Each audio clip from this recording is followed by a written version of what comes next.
நண்பர்கள் அனைவருக்கும் வணக்கம். நான் ஒரு 25 வீடியோ உண்மை சம்பவம் கொடைக்கானல் நிகழ்ச்சி பற்றி உங்களுக்கு நான் போட்டிருக்கேன்.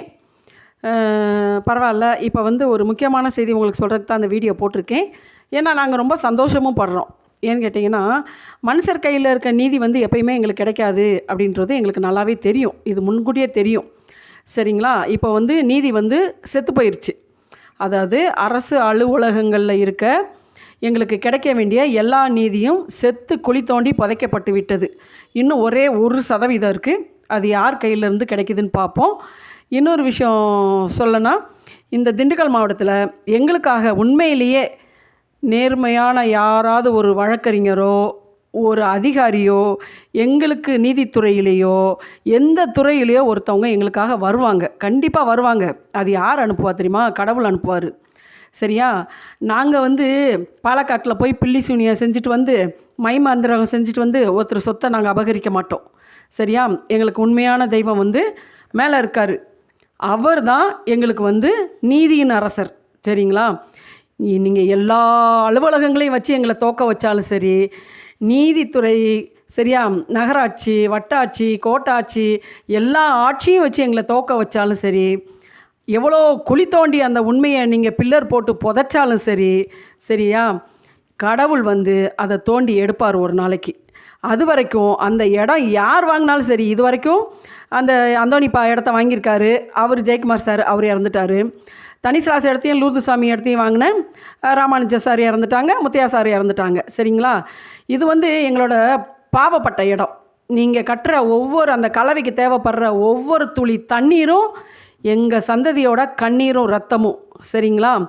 நான் அந்த இடம் வாங்கின ஓனருக்கு நல்லது செய்யணுன்ற மனநிலையில் தான் நான் இவ்வளோ பிரேக் பண்ணேன். ஏன்னா அவர் சந்தோஷமாக அந்த இடத்த வாங்கி கட்டி இருக்கணும் அப்படி நினச்சி தான், நேர்மையாக சொன்னால் கேட்க மாட்டாங்க அப்படின்னு சொல்லி நான் இவ்வளோ தூரம் போராடினேன். அவர் காசு பணத்தை வேஸ்ட் பண்ணக்கூடாது. சரி, அப்போயாவது அவர் என்ன பிரச்சனைன்னு கேட்பார் அப்படின்னு நினச்சேன். லாஸ்ட்டில் அவரும் ஒரு வழக்கறிஞர்னு சொல்கிறாங்க. சரிங்களா? அது என்னன்றது எனக்கு தெரியாது. பரவாயில்ல, எங்கள் பேச்சை யார் கேட்காட்டியும் பரவாயில்ல. நீதி இப்போ செத்துருச்சுன்னு நினச்சி நாங்கள் வருத்தப்பட போகிறதில்ல. 35 வருஷம் கஷ்டப்பட்டோம். ஏன் இன்னும் கஷ்டப்பட மாட்டா? ஆண்டவர் நினச்சா இன்றைக்கி செத்தா நாளைக்கு பால். சரியா? இவருக்கு உதவி செஞ்ச எத்தனையோ பேர் நேற்று இருந்தவங்க இன்றைக்கி இல்லை. அது அவர் மனசாட்சிக்கு தெரியும். சரிங்களா? இன்றைக்கி குழி தோண்டி புதைச்சிடலாம் உண்மையை. சரிங்களா? நீதியின் அரசர் எங்களுக்கு மேலே இருக்கார். அவர் ஒரு நாளும் எங்களை தோக்க விட மாட்டார். நாங்கள் எங்களை இந்த இடத்துல புதைக்க போகிறது கிடையாது. சரிங்களா? சொத்துக்காக போராடுறோம், உரிமைக்காக போராடுறோம். சரியா? எங்கள் அப்பா இங்கே இருக்கார். எங்கள் அப்பாவுக்கு உண்மையிலேயே நான் மகளாக இருந்தால் கண்டிப்பாக நான் ஜெயிப்பேன். சரிங்களா? ஏன்னா நான் எனக்காக போராடலை. இது ஒரு பொது சேவை மாதிரி தான் நான் செய்கிறேன். என் சந்ததின்றதே ஒரு பொது சேவை தான். சரியா? ஒருத்தருக்கு பாடுபட்டால் பரவாயில்ல. நான் 160 பேர், என் குடும்ப சந்ததியில் உள்ள மெம்பர்ஸ் 160 பேர். அன்னைக்கு கையெழுத்து போட மேஜராக இருந்தவங்க 40 பேர். அந்த 40 பேரும் கையெழுத்து போடல.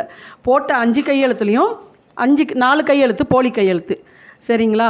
பரவாயில்ல, நீதி செத்து போச்சு அப்படின்னு சொல்லி நாங்கள் தோற்று போயிட மாட்டோம். அது ஏமாத்துறவங்களுக்கு தான் ஜெயித்த மாதிரி ஒரு மனநிலை தோணும்.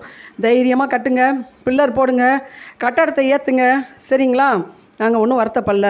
உங்களை நினச்சி நாங்கள் போராமப்படலை. உங்களை பற்றி போராமப்படுறதுக்கு நீங்கள் யார்? ஆனால் ஒன்று, என்றைக்கினாலும் எத்தனை பில்லர் போட்டு உள்ளே புதைச்சாலும் அந்த நீதியை தோன்றதுக்கு கடவுள் வருவார், உயிரோடு வருவார். சரிங்களா? அதுக்கு ஒரு அதிகாரி எங்களுக்கு வருவாங்க, கண்டிப்பாக வருவாங்க.